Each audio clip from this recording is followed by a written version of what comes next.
Om Swastiastu.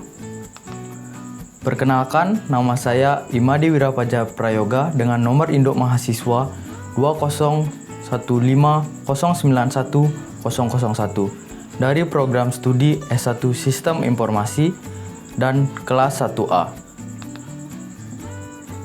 Di sini saya akan menjelaskan materi tentang perancangan aplikasi sistem informasi kependudukan di Kecamatan Gondomanan, Yogyakarta yang dikutip dalam Jurnal Informatika UPGRIS volume 2 nomor 2 pada Desember tahun 2016, di mana yang ditulis oleh Dwi Broto Bagus Setiawan. Sebelum masuk materi ke perancangan sistem informasi kependudukan tersebut, kita harus mengetahui tentang apa itu sistem informasi. Sistem informasi terdiri dari dua kata, yaitu sistem dan informasi. Di mana sistem yaitu sekelompok elemen yang terintegrasi untuk mencapai suatu tujuan yang diungkapkan oleh Raymond McLeod pada tahun 2001. Sedangkan informasi adalah data yang telah diproses ke dalam suatu bentuk yang mempunyai arti bagi penerima dan memiliki nilai nyata yang dibutuhkan untuk proses pengambilan keputusan saat ini maupun saat mendatang, yang diungkapkan oleh Gordon B. Davis pada tahun 1995. Selanjutnya kita harus mengetahui tentang arti dari manajemen karena sistem informasi nantinya akan berhubungan dengan manajemen.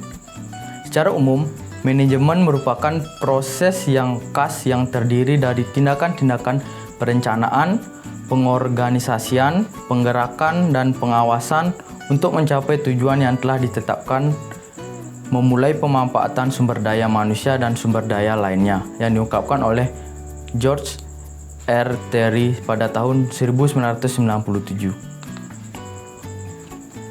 Selanjutnya ada proses manajemen yang diawali dengan planning, yaitu proses merencanakan, mendefinisikan tujuan, menentukan arah, tindakan, serta menentukan langkah-langkah strategis guna mencapai tujuan organisasi. Selanjutnya ada proses organizing, yaitu pengorganisasian, pengarahan dan bimbingan, serta mengkoordinir semua komponen atau individu dalam organisasi agar dapat bekerja sama. Selanjutnya ada proses actualizing, yaitu tindakan pelaksanaan untuk mewujudkan apa yang telah direncanakan. Yang terakhir ada proses manajemen controlling, yaitu di mana melakukan pengawasan agar proses kegiatan sesuai dengan rencana dan mengambil tindakan seperti sanksi-sanksi, mencari solusi atau tindak lanjut atau feedback dari permasalahan yang ada. Selanjutnya ada manajemen informasi, di mana terdapat tugas-tugas dari manajemen, yaitu manajer mengelola sumber daya fisik dan sumber daya konseptual. Sumber daya fisik mencakup pengelolaan sumber daya konseptual, mendapatkan data mentah dan mengolahnya sehingga menghasilkan informasi yang berguna, harus memiliki data dan informasi yang terbaru atau up to date dan real time, sehingga informasi yang lama segera diganti dengan yang terbaru. Dari seluruh kegiatan tersebut atau tugas manajemen tersebut, seperti halnya memperoleh informasi, menggunakan seefektif mungkin dan membuangnya di saat yang tepat, semua tersebut disebut manajemen informasi. Selanjutnya, hubungan sistem informasi dan manajemen itu disebut dengan sistem informasi manajemen, atau yang disingkat dengan SIM. Sistem informasi manajemen adalah sebuah sistem manusia atau mesin yang terpadu untuk menyajikan informasi guna mendukung fungsi operasi manajemen dan pengambilan keputusan dalam suatu organisasi. Adapun tujuan dari sistem informasi manajemen, dibentuknya SIM adalah supaya organisasi memiliki informasi yang bermanfaat dalam keputusan manajemen baik menyangkut keputusan-keputusan rutin maupun keputusan yang strategis. Sehingga dapat dikatakan bahwa sistem informasi manajemen adalah suatu sistem yang menyediakan kepada pengelola organisasi data maupun informasi yang berkaitan dengan pelaksanaan tugas-tugas organisasi. Selanjutnya ada dimensi sistem informasi, di mana sistem informasi mencangkup 3 aspek, yaitu organisasi, manajemen, dan teknologi. Di mana dijelaskan bahwa organisasi adalah struktur formal yang stabil atau lebih stabil dari kelompok, menghasilkan output berupa barang atau jasa yang dengan menggunakan sumber daya dari lingkungan dan proses dengan faktor modal dan tenaga kerja. Selanjutnya, manajemen adalah yang menjalankan tugas dan wewenang pada setiap tingkatan dalam organisasi tersebut. Selanjutnya ada teknologi, di mana teknologi adalah penunjang manajemen dalam pengambilan keputusan, membantu dan dalam pemecahan masalah, dan membantu proses atau operasional manajemen dan organisasi. Setelah kita mempelajari dan mengerti materi tadi, kita masuk ke materi perancangan aplikasi sistem informasi kependudukan di Kecamatan Gondomanan, Yogyakarta. Di mana perancangan aplikasi sistem informasi kependudukan tersebut memiliki tujuan. Yang pertama, mengatasi masalah yang selama ini muncul di Kecamatan Gondomanan, yaitu dalam pengolahan data penduduk. Yang kedua, untuk menghasilkan suatu sistem pendataan penduduk di Kecamatan Gondomanan yang cepat dan akurat. Yang ketiga, untuk menghasilkan arsip pendataan penduduk berbentuk file sehingga mudah untuk diteliti dan diperbarui setiap terjadi perubahan. Selanjutnya ada komponen-komponen sistem informasi dari sistem informasi kependudukan di Kecamatan Gondomanan. Yang pertama ada bahasa pemrograman. Bahasa pemrograman yang digunakan di sistem tersebut adalah HTML atau Hypertext Markup Language dan PHP atau Hypertext Preprocessor. Selanjutnya ada basis data atau yang sering dikenal dengan database menggunakan MySQL. Selanjutnya ada web server menggunakan Office. Dan yang terakhir ada software pendukung lainnya seperti Macromedia Dreamweaver 8, Adobe Photoshop, dan Mozilla Firefox. Selanjutnya komponen-komponen sistem informasi tersebut dijelaskan bahwa terdapat bahasa pemrograman. Dapat dilihat pada PowerPoint, yaitu digunakannya HTML dan PHP. HTML merupakan Hypertext Markup Language yang dimana disebut bahasa pemrograman standar yang digunakan untuk membuat sebuah sistem web yang kemudian dapat diakses untuk menampilkan berbagai informasi di dalam sebuah penjelajah web internet atau browser. Yang secara umum HTML berfungsi untuk mengelola serangkaian data dan informasi sehingga suatu dokumen dapat diakses dan ditampilkan di internet melalui layanan web. Selanjutnya ada PHP atau Hypertext Preprocessor, adalah bahasa pemrograman yang diarsipkan ke dalam HTML yang berfungsi untuk mengembangkan website supaya website menjadi lebih kompleks dan sempurna. Selanjutnya komponen sistem informasi basis data atau database menggunakan MySQL. MySQL adalah salah satu sistem manajemen basis data SQL atau Structured Query Language, di mana MySQL menjadi salah satu sistem manajemen database relasional open source atau RDBMS dengan client server model.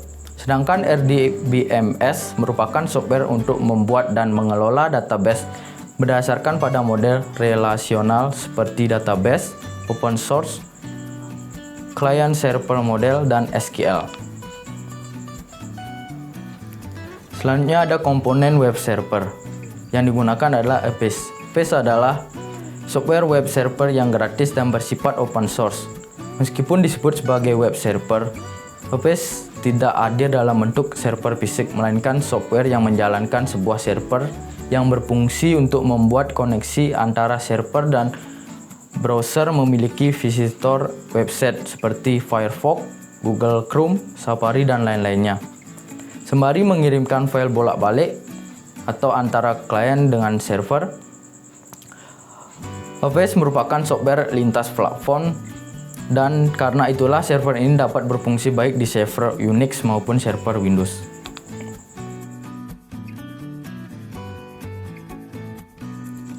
Selanjutnya ada komponen sistem informasi software pendukung lainnya, seperti Macromedia Dreamweaver 8 yang digunakan sebagai program untuk membuat dan mengedit dokumen dalam pembuatan website secara visual, atau bisa juga disebut sebagai code editor, dan digunakan juga untuk mengelola halaman sebuah situs website. Selanjutnya ada Adobe Photoshop, digunakan untuk pembuatan desain website agar terlihat lebih menarik dan membuat para pengguna atau user menjadi lebih nyaman. Ada Mozilla Firefox, merupakan aplikasi web browser yang digunakan untuk mengakses website. Dapat disimpulkan bahwa komponen-komponen pada sistem informasi kependudukan tersebut dibangun menggunakan bahasa pemrograman HTML dan PHP dengan database MySQL, web server yang digunakan WordPress, dan dibantu dengan software pendukung lainnya. Selanjutnya ada perancangan sistem informasi, yang terdapat poin pengumpulan data. Dalam pengumpulan data, informasi umum mengenai kependudukan diperoleh dan dari institut terkait, yaitu 2 kelurahan di Kecamatan Gondomanan dan Dinas Kependudukan dan Pencatatan Sipil Kota Yogyakarta. Data-data yang dibutuhkan meliputi data penduduk, data keluarga, status hubungan keluarga, data kartu keluarga, data wilayah KTP, data agama, data pekerjaan, data pendidikan, data golongan darah, data status nikah, data kepemilikan akte, data kelainan fisik dan mental, data umur tunggal, data mutasi lahir, data mutasi mati, data mutasi pindah, data mutasi datang, dan data jumlah perekaman KTP.